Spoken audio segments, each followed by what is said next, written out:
Dans la mythologie nordique, Hel est généralement présentée comme étant la déesse des morts et souveraine du monde souterrain qui porte le même nom, mais qui est également connue sous le nom de Helheim.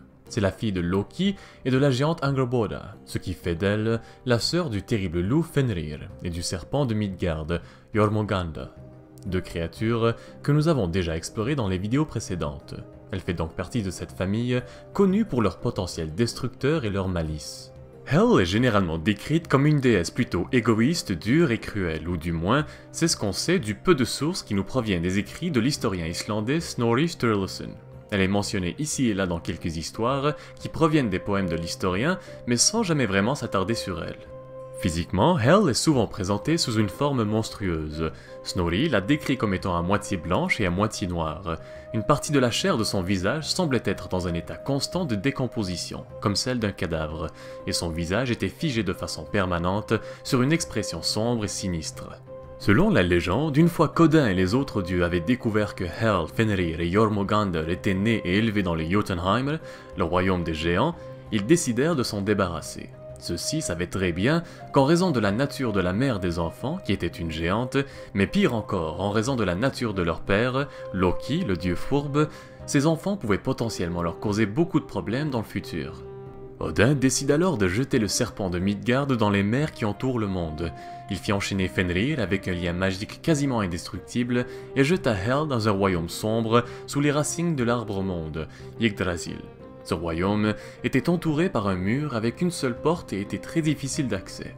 Odin lui ordonne alors de régner sur ce monde où allaient les âmes de ceux qui étaient morts de maladie ou bien de vieillesse. Son royaume devint alors associé aux âmes de ceux qui n'étaient pas morts au combat. Par conséquent, après un certain temps, le royaume de Hel devint le plus peuplé de morts, et la plupart des personnes décédées devaient se rendre dans ce domaine où elles erraient dans une sorte de crépuscule éternel. Le seul mythe survivant et concret dans lequel Hel a figuré et où elle a été mise de l'avant est celui de la mort de Balder, que nous avons déjà vu dans une vidéo auparavant. Je vous mets le lien dans la description pour ceux et celles qui souhaiteraient la regarder. Bref, c'est principalement dans le mythe sur la mort de Balder que nous provient presque tout ce qu'on sait sur la déesse des morts.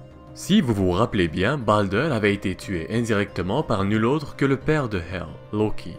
Les dieux avaient alors décidé d'envoyer un émissaire, Hermod, au Helheim dans l'espoir de retrouver Balder et de le ramener avec lui. Hermod le brave implora Hel, lui disant que tout ce qui existait dans l'univers était triste de la perte du bien-aimé Balder. Mais Hel ne renonça pas aussi facilement. Elle lui dit qu'elle n'accepterait de libérer Balder que si tous les êtres et toutes les choses de l'univers le pleuraient. Mais au final, malgré l'acharnement des dieux à cause d'une géante qui selon certains était Loki mais déguisée, qui avait refusé de pleurer la perte du dieu, les termes de l'offre de Hel n'avaient pas été respectés, et celle-ci garda Balder avec elle dans son domaine. Aujourd'hui, l'influence de Hel dans notre culture populaire moderne est toujours présente. Vous l'avez sûrement aperçu assez récemment dans le film Thor Ragnarok, mais elle figure également dans plusieurs œuvres littéraires, mais également dans les jeux vidéo, comme par exemple dans le MOBA, Smite.